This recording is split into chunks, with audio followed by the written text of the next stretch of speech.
Hello everyone, this is Ether Dragon, and welcome back to another episode of Fire Emblem Heroes. Here we are at the end of another season of Summoner Duels S, and of course we didn't do that well, because we were absolutely goofballing. I knew Might Myriads was going to be super annoying for us to deal with, just because +6 to all stats, and distant counter / close counter is pretty solid. None of these teams really had anything to deal with the meta, aka far safe camping with some Giga Nukes, or just really strong speed-based damage reduction tanks with no follow-up, no dart, what, all the usual shenanigans.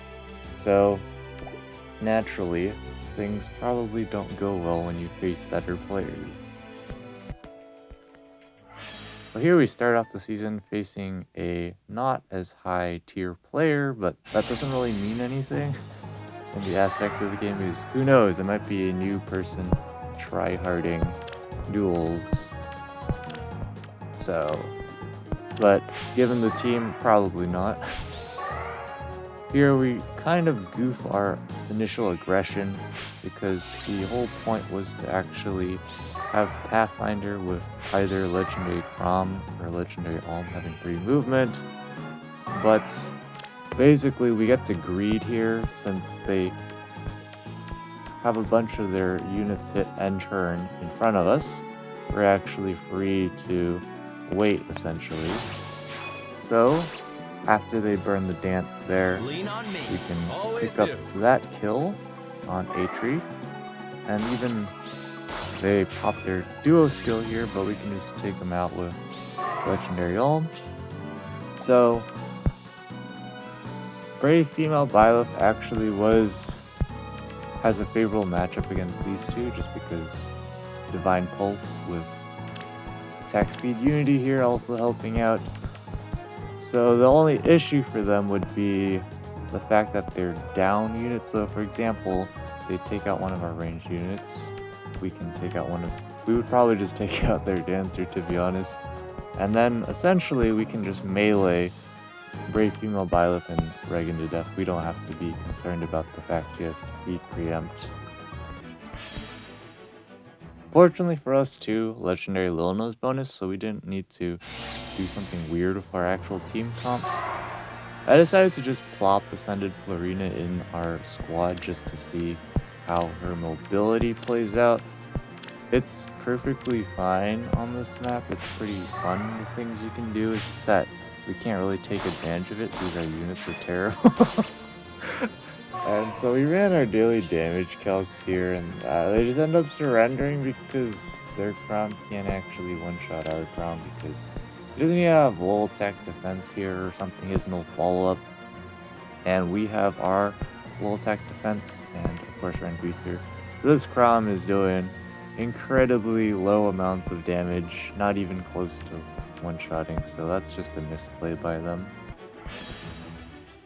And while here, I actually goofed during the banning process. I was debating on which teams to ban because I wanted to ban 3 of their teams.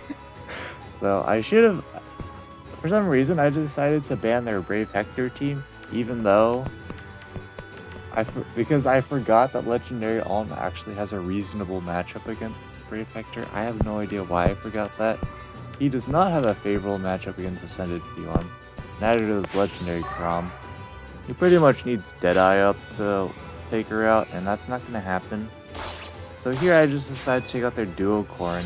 It's technically a terrible exchange, because we essentially don't get anything out of it. We have to take out Ascended Felon, ideally with one of our melee units, and then we would be in business. Problem is, we don't have that luxury, and with how we're setting ourselves up here, it's just not going to end well, because of course they still have Duo Daggers, Duo Skill in the back of their pocket.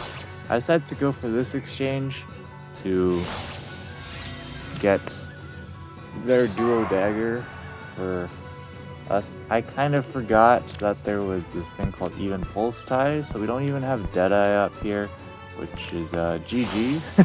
We can't pick up the kill at all at this point. so we just plop dead. And that's just GG.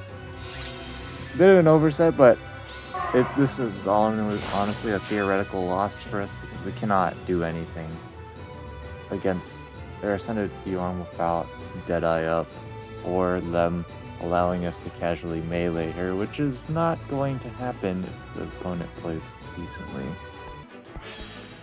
And well, here, I believe this person I wanted to ban all of their teams. Jokes aside, I think I wanted to ban 3 of their teams, so I couldn't ban all of the threats, and well, we didn't have much of a choice here. This young Mia with Might of Myriad, it's an absolute disaster for us to face because we have no checks to damage reduction, and they also have a strong far save Picnic Flora against our team. They can't do anything at this point. It's already GG. So we basically just spend our time doing absolutely nothing because we can't do much better. And so there goes Ascended Bjorn. And even though young Mina doesn't even have her special up, it doesn't matter. No one can kill. So yeah, that's just the speed-based damage reduction coming into play. Our AoE can't do enough damage. Of course, the thing about Ascended Florina is that she's basically all support, very little combat based, because she has no checks against damage reduction. She doesn't have any way to deal with guard or effects that prevent her follow-up attacks. She just doesn't have anything going for her in terms of combat, except that little bit of dealt damage that scales off with speed that doesn't matter because you can't deal with damage reduction. Since you probably can't proc Deadeye even if I had it on her, even though it's at 2 cooldown, because she has no way to deal with guard.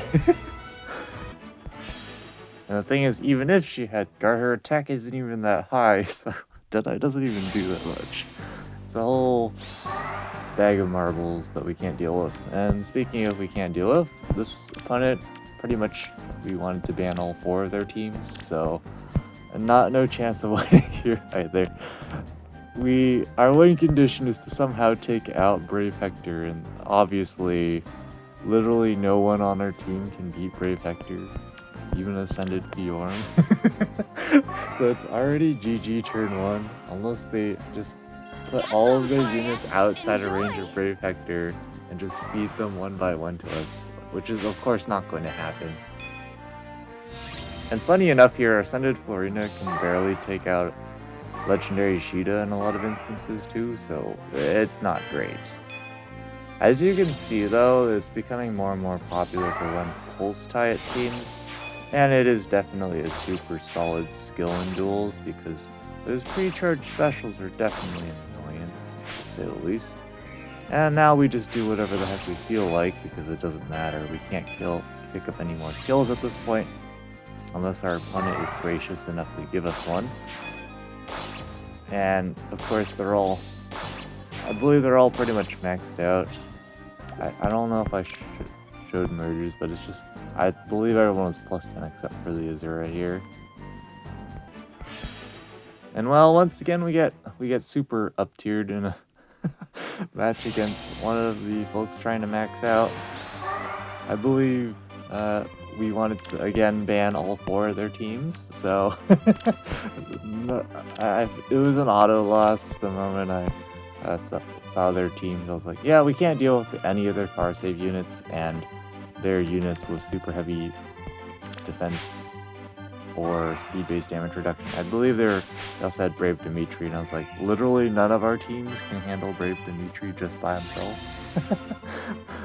So yeah, it was just GG. Again, they don't really do anything here because they don't need to do anything. We can't deal with the Bulwark on Asker, and they have, Resonant Shields, so there's literally nothing we can do. We can just cruise control. We just see if they want to graciously feed us a kill. They don't, so yeah. What I should have done there for sure was not hit enter with Ascended Florina. That way they technically could have potentially forgotten that far save doesn't work on tiles the armor can't actually go on, but it doesn't really matter at the end of the day. We aren't going to be getting any kills here. We're essentially just doing nothing, hoping that we can get something to reduce our glory loss, because of course, if you actually score points, I'm pretty sure it does reduce the amount of glory you lose, but that's literally the end of the season. And while there's nothing really to say here, because the number one problem is we need massive damage output to deal with end turn, because we don't have our own hyper end turn units, so we have to be on the offensive. And well, we don't really have any units that can do that without spamming out specials left and right, which again is not really feasible when you have to deal with pulse ties, you're on a timer. So we probably may stay in top 1k here just because we've been up in tier 17 plus for so long that it is relatively difficult to get up here, but not really. We have reasonable teams and play decently. And actually, the bonus allies definitely help out for sure. But at the end of the day, we just cannot try that hard in duels. We just don't have the resources. We either have to be able to nuke, tank, or all of the above, and we can do none of those. Essentially the only thing that we could reasonably do is somehow get a turn 1 AoE on Legendary Julia, somehow nuclear Farsight unit, because a lot of Farsight units that we are up against have pretty decent res stats as well. And they will have Hardy Fighter Aegis or something, so our regular normal attack, that was too redundant, has to actually be able to one-shot them to after AoE, and the AoE is not chipping them down to 1 HP. And they can still take 0 damage with Hardy Fighter Aegis, so it's super uphill. And we don't have Kanto controls, so we can't deal with duo dagger teams with like Yuri's or like Brave Zelith, for example, who have Kanto and super high mobility. We just don't have anything to deal with that because they can just hit and run on our units if we try to be anywhere near aggressive, aka leaving a unit in their threat range. We just have no counterplay, so we're just gonna be goofballing in duels like usual. Not a surprise until maybe someday we actually have stuff to compete against the meta. Until then, that's gonna be it for this episode. Thanks for watching. As always, this is Ether Dragon, and hope to see you all next time. Bye!